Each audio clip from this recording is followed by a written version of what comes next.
Jewelleries లో gratitude sale March 8 నుంచి 11 వరకు ఫ్లాట్ 50% ఆఫ్ ఆన్ విఏ. నమస్తే, మీరు చూస్తుంది సుమన్ టీవీ. నేను మీ కీర్తి. నాతో పాటు ప్రముఖ ఆస్ట్రాలజర్, వాస్తుశాస్త్ర నిపుణులు నానాజీ పట్నాయక్ గారు ఉన్నారు. నమస్తే గురుగారు. శ్రీమాత్రే నమః. శ్రీమాత్రే నమః. గురుగారు, మార్కెట్లో షష్టగ్రహ కూటమి గురించి ఫుల్ హల్చల్ నడుస్తుంది గురుగారు. రకరకాల వీడియోస్ వస్తూ ఉన్నాయి. విపత్తులు వస్తాయని, లేకపోతే న్యాచురల్ కలామిటీస్ వస్తాయని, అండ్ ఫైనాన్షియల్ క్రైసిస్ కూడా వచ్చే అవకాశాలు ఉన్నాయని రకరకాలుగా చెప్తున్నారు. సో దీని గురించి ఒక క్లారిటీ ఇద్దాం ఈ వీడియో ద్వారా. తప్పకుండా అమ్మా. ఫస్ట్ ఆఫ్ ఆల్ ఏంటంటే, ఇది ప్రపంచవ్యాప్తంగా, దేశవ్యాప్తంగా, ప్రపంచవ్యాప్తంగా చూసుకుంటే కొంతమంది ఏంటంటే ఏదో రోగాలు లాంటివి వస్తాయి అంటున్నారు. కరోనా లాంటిది వస్తుంది అంటున్నారు. కానీ కరోనా లాంటిది ఏమి మనం అంత లాక్డౌన్స్ అయిపోయి మళ్ళీ ఎవరు వారి ఇళ్లలోకి వెళ్ళిపోయి అంత తీవ్రమైనటువంటిది అయితే రాదు. అంత పరిస్థితి అయితే రాదు ఖచ్చితంగా. ఎందుకు రాదు అంటే, దానికి ఒక సూత్రం ఉంది. కరోనాకి రావడానికి గురువు నీచబడి, గురువుకి శని సంబంధం వచ్చి మకరంలో ఉన్నాడు. అప్పుడు గురువు శని ఇద్దరు కూడా మకరంలో ఉన్నప్పుడు వచ్చింది అది. దానికి ముండెన్ ఆస్ట్రాలజీలో ఒక సూత్రం ఆధారంగా వచ్చింది. దాంతోపాటు అప్పుడు కాలసర్ప దోషంలో ఉన్నాయి గ్రహాలన్నీ కూడా. ఇప్పుడు కాలసర్ప యోగ దోషంలో ఏం లేవు. ఎందుకంటే రాహుకి కేతువుకి అవతల వైపు గురువు కుజుడు కూడా ఉన్నారు. యువతల వైపు మనకి షష్టగ్రహ కూటమిలో ఈ గ్రహాలన్నీ కలిసి ఉన్నాయి. ఇప్పుడు షష్టగ్రహ కూటమిలో 6 గ్రహాలు ఉంటాయి. అందులో 6లో చంద్రుడు ఒక రోజు మాత్రమే ఉంటాడు. మిగిలిన 14 రోజులు కూడా రవి, చంద్ర, రాహువు, కేతువు, బుధుడు, శుక్రుడు అమ్మ. అందులో శుక్రుడు వక్రించి ఉన్నాడు. మళ్ళీ శుక్రుడు అందులో లేడు, వక్రించి బయటకు వచ్చేస్తున్నాడు. సో దీనివల్ల ఏమవుతుంది అంటే, ఫస్ట్ ఆఫ్ ఆల్ ఇది బుధుడు ఎప్పుడైనా నీచంలో ఉన్నప్పుడు, షష్టగ్రహ కూటమిలో ఇట్లాంటివి ఉన్నప్పుడు షేర్ మార్కెట్ మీద ఫస్ట్ ఎఫెక్ట్ పడుతుంది. గుర్తుపెట్టుకోండి, షేర్ మార్కెట్ రిలేటెడ్. అందుకని ఫైనాన్షియల్ అయితే షేర్ మార్కెట్ ఫైనాన్షియల్ క్రైసిస్ అంటే కొన్ని దేశాలకి ఆర్థిక మాన్య సంబంధించిన ప్రభావం పడుతుంది. కొన్ని బయట దేశాలకి ఆర్థిక మాన్య ప్రభావం ఎక్కువ పడుతూ ఉంటుంది. అలాగే కొన్ని దేశాలు ఎక్కువ కమర్షియల్గా కొన్ని ప్రవర్తిస్తూ ఉంటాయి.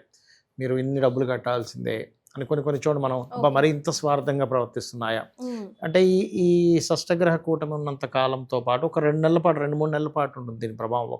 ఓన్లీ 14 days కాదు. ఆ టైంలో ఏమవుతుందంటే, కొన్ని బయట దేశాల్లో కొన్ని మరీ ఇంత స్వార్థంగా వ్యవహరిస్తున్నారా వీరు. ఎందుకంటే బుధుడు స్వార్థానికి కారకుడు.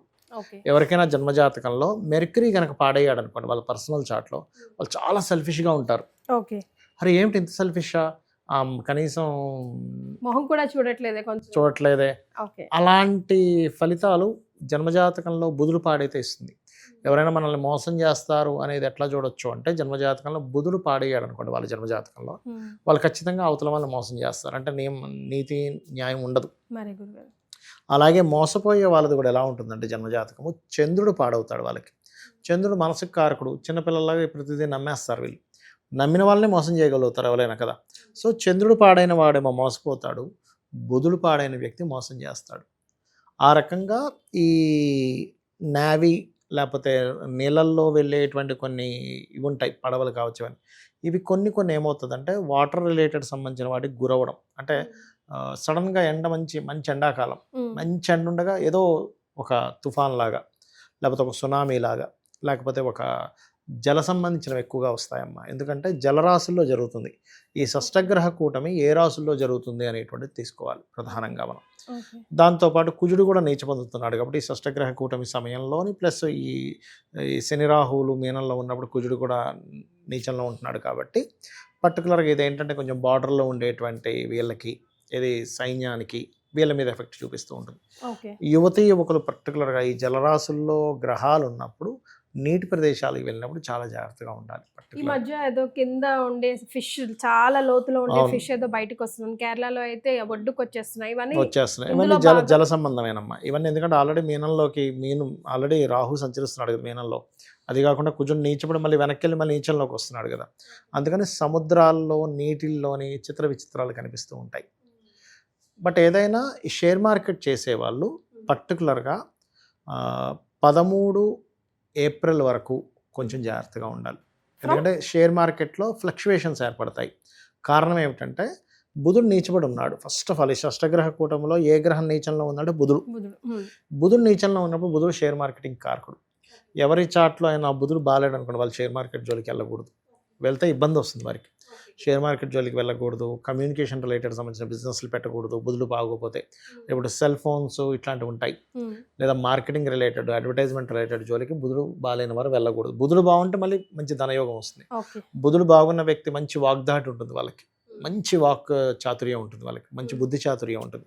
సో అందుకని బుధుడు నీచంలో ఉన్నాడు కాబట్టి 13th ఏప్రిల్ వరకు కూడా షేర్ మార్కెట్ చాలా ఫ్లక్చువేషన్ ఉంటుంది ఈ షష్టగ్రహ కూటమి ప్రభావం వల్ల కూడా కొంత. కాబట్టి ఈ విషయంలో కొంత జాగ్రత్తగా ఉండాలి. ఈ బుధుడు నీచంలో ఉన్నంతకాలం వీలైనంత మటుకు నేను ఏం చెప్తానంటే, కొంచెం మీరు ఏదైనా ఇంపార్టెంట్ వర్క్స్ చేసేటప్పుడు మనం వేసుకునేటువంటి డ్రెస్ కలర్ కొంచెం గ్రీన్ కలర్ లేకుండా చూసుకోండి. డైలీ రెగ్యులర్ కాదు, ఇంపార్టెంట్ మీటింగో ఇంటర్వ్యూవో, ఒక పెళ్లి సంబంధం మాట్లాడడానికో, ఒక బిజినెస్ అగ్రిమెంట్ రాయడానికో, ఇట్లాంటి కొన్ని ఇంపార్టెంట్ ఉంటాయి మనకి లైఫ్లో సెటిల్ అయ్యేటువంటివి. అటువంటి వాటికి 13 ఏప్రిల్ లోపల ఇటువంటి ఫ్రమ్ మే 6 వరకు కాదు గురుగారు, ఎక్కడి నుంచి ఎక్కడ? అదే చెప్తున్నానమ్మా, 13 ఏప్రిల్ నుంచి మే 6 వరకు, 13 ఏప్రిల్ టు మే 6 వరకు అనమాట. ఈ టైంలో మళ్ళీ బాగుంటుంది. ఎవరెవరికి పర్టికులర్గా చెప్తానేనండి. ఇప్పుడు ఫస్ట్ ఆఫ్ ఆల్ ఏంటంటే 13 ఏప్రిల్ వరకేమో గ్రీన్ డ్రెస్ వేసుకోకూడదు, ఫైనాన్షియల్ విషయంలోని అప్పుల విషయంలోని జాగ్రత్తగా ఉండాలి అందరూ కూడా ఈక్వల్గా. కాకపోతే ఒక్కొక్క లగ్నం బట్టి కొన్ని ఇవి వస్తాయి, అవి నేను మీకు వివరంగా చెప్తాను. కాకపోతే ఏంటంటే ఇక్కడ ఈ కాంబినేషన్ ఏదైతే ఉందో ఈ 13th ఏప్రిల్ వరకు ఈ అప్పులు ఇట్లాంటివన్నీ ఎక్కువ ప్రభావం ఉంటుంది. 13th ఏప్రిల్ తర్వాత గ్రీన్ వల్ల బాగుంటుంది, అంటే షేర్ మార్కెట్ వల్ల కొన్ని లాభాలు రావడం, అక్కడ కూడా హైప్ ఉంటుంది బాగా.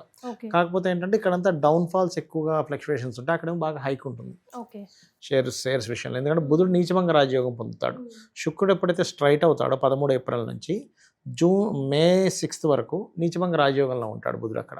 సో అక్కడ బాగుంటుంది, ఇక్కడేమో ఇబ్బంది ఉంటుంది. ఇక్కడ నుంచి 13th ఏప్రిల్ వరకు ఇబ్బంది ఉంటుంది, 13th ఏప్రిల్ నుంచి మే 6 వరకు బాగుంటుంది. అయితే ఇక్కడ లగ్నాల వైజ్గా తీసుకుంటే మేషం వారికి 12లో అధిక గ్రహాలు కాబట్టి ఇన్వెస్ట్మెంట్స్ ఎక్కువ చేయడం, ఖర్చులు ఎక్కువ ఉండడం జరుగుతుంది. వృషభం వారికి వ్యాపార లాభాలు ఎక్కువగా ఉంటాయి. మిథునం వారికి ఉద్యోగ అవకాశాలు ఎక్కువగా పెరుగుతాయి. కర్కాటకం వారికి దూర ప్రాంతాలకు వెళ్ళి హైయర్ ఎడ్యుకేషన్ చేసుకోవడానికి అవకాశాలు ఎక్కువగా వస్తాయి. సింహం వారికి జాబ్ చేంజెస్, రీసెర్చెస్లో వాళ్ళకి కలిసి రావడం జరుగుతుంది. కన్యా లగ్నం వారికి విదేశీ యోగాలు, అదేవిధంగా విదేశీ సంబంధాలు కుదరడం, వివాహ సంబంధాలు కుదరడం, పార్ట్నర్స్ కుదరడం లాంటివి జరుగుతూ ఉంటుంది. తులవారికి కనుక చూసుకున్నట్లయితే శత్రువులపై జయము, ఉద్యోగ అవకాశాలు పెరుగుతాయి. వృశ్చికం వారి కనుక చూసుకున్నట్లయితే సంతానం కోసం చేసే ప్రయత్నం ఫలించడము, కొత్త ఫ్రెండ్స్ ఏర్పడము, ప్రేమ వ్యవహారాల్లో కొంతవరకు ఫ్లక్చువేషన్స్, సక్సెస్ రావడం జరుగుతూ ఉంటుంది. అలాగే ఇష్టపడిన వారిని వివాహం చేసుకోవడానికి కూడా కుదురుతుంది వీరికి. మరి ధనస్సు వారికి కనుక చూసుకున్నట్లయితే విదేశాల్లో గ్రీన్ కార్డ్ హోల్డర్స్ అవ్వడానికి, ఈ 4th హౌస్లో ఉన్నందుకు అక్కడ ఏదైనా ప్రాపర్టీస్ కొనుగోలు చేయడానికి బాగుంటుంది విదేశాలు. మకరం వారికి ధైర్యంగా కొన్ని నిర్ణయాలు తీసుకొని సక్సెస్ అవుతారు. కుంభం వారికి అంటే రకరకాల మార్గాల్లో ధన సంపాదన ఎలా చేయాలనే దాని మీద వీళ్ళు చేసే ప్రయత్నాలు ఫలిస్తాయి. మీనం వారికి ఏంటంటే రాశిలోని అధిక గ్రహాలు ఉన్నందుకు ఓవర్లోడ్ వర్క్ ఎక్కువగా ఉంటుంది, ఎందుకంటే అన్ని గ్రహాలు మీనంలోకి వచ్చున్నాయి కదా, అందుకని అట్లా అనమాట. బట్ ఏంటంటే ఇక్కడ ఈ బుధుడు నీచంలో ఉన్నప్పుడు పర్టికులర్గా నేను ఒకటే చెప్తాను, డాక్యుమెంట్స్ విషయంలో జాగ్రత్తగా ఉండండి అందరూ.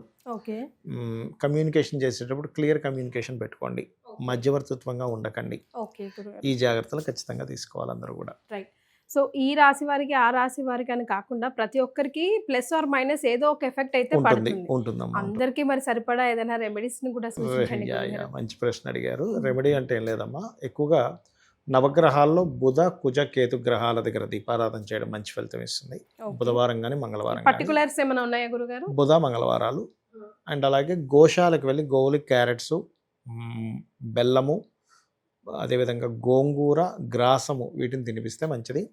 మంత్రం ఏంటంటే ఓం దుమ్ దుర్గాయ నమః, ఓం నమో నారాయణాయ. ఇది అద్భుతంగా పనిచేస్తుంది. ఒకవేళ హెల్త్ ఇష్యూస్ ఒకవేళ వస్తే ఎలాంటివి వస్తాయంటే స్కిన్ రిలేటెడ్ ఎక్కువగా వస్తాయి ఈ టైంలో. హ్యాకింగ్స్ ఎక్కువగా జరుగుతాయి, అది కొంచెం చూసుకోవాలి. హ్యాకింగ్స్ పెద్ద మొత్తంలో ఏదైనా హ్యాకింగ్ జరగడము. ఈ శని రాహులు ఉన్నప్పుడు ఏమవుతుందంటే పీఠాధిపతుల్లో బాగా స్పిరిచువల్గా ఉండే వాళ్ళకి ఏదైనా ఎఫెక్ట్ అవ్వడం జరుగుతుందమ్మా.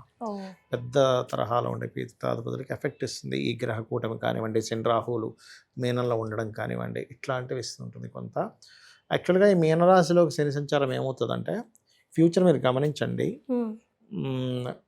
మామూలు దేవీ దేవత సంబంధించిన పూజల కంటే కూడా అతీత శక్తులు బయటికి రావడం, కొన్ని విచిత్రాలు జరగడం, అరే వీళ్ళు ఇంకో రకమైన ఉపాసన చేశారంటే ఇట్లాంటివి కొత్త బయటకు వచ్చాయి అనేటువంటివి మనం వింటాం ఈ 2.5 సంవత్సరాలు కూడా. 2.5 years 2.5 years కూడా శని మీనంలో ఉన్నంతకాలం. గురుగారు మొన్న జరిగిన కుంభమేళాకు శివరాత్రి రోజు జరిగిన అలైన్మెంట్కి ఇప్పుడు ఈ షష్టగ్రహ కూటమికి ఏదైనా లింక్ ఉందా? ఎందుకంటే అదంతా ఫుల్ ఆఫ్ పాజిటివ్నెస్ కదా, ఇదంతా కొంచెం నెగిటివే ఎక్కువ వింటూ ఉన్నాము. అంటే ఏం లేదమ్మా, శివరాత్రి రోజు ఎవరైతే శ్రద్ధగా ఉపవాసం చేశారో, స్వామివారిని తలుచుకున్నారో, జాగరణ చేశారో వాళ్ళకి ఖచ్చితంగా, మీరు చూసే వాళ్ళందరికీ నేను చెప్తున్నాను, వాళ్ళకి ఎవరైతే ఉపవాసము ప్లస్ జాగరణ ఉన్నారో, శ్రద్ధగా ఉన్నారో వాళ్ళకి ఖచ్చితంగా వాళ్ళకి ఒక అనుభవం వచ్చి ఉంటుంది. వాళ్ళ కింద కామెంట్ పెట్టండి. అర్ధరాత్రి 2 గంటల నుంచి 4 గంటల సమయంలో వాళ్ళకి శివానుగ్రహం కలిగినటువంటి ఇది జరిగింది. కావాలంటే వాళ్ళ కింద కామెంట్స్ పెడతారు చూడండి. ఎందుకంటే ఆ పర్టికులర్ టైం ఆ శివుడి యొక్క అనుగ్రహం వచ్చినటువంటి టైం యాజ్ పర్ ఆస్ట్రాలజీ పరంగా. సీరియస్గా మీరు కావాలంటే చూస్తారు. ఎందుకంటే నేను కూడా దాని ఇది చూసాను, అనుభవించాను.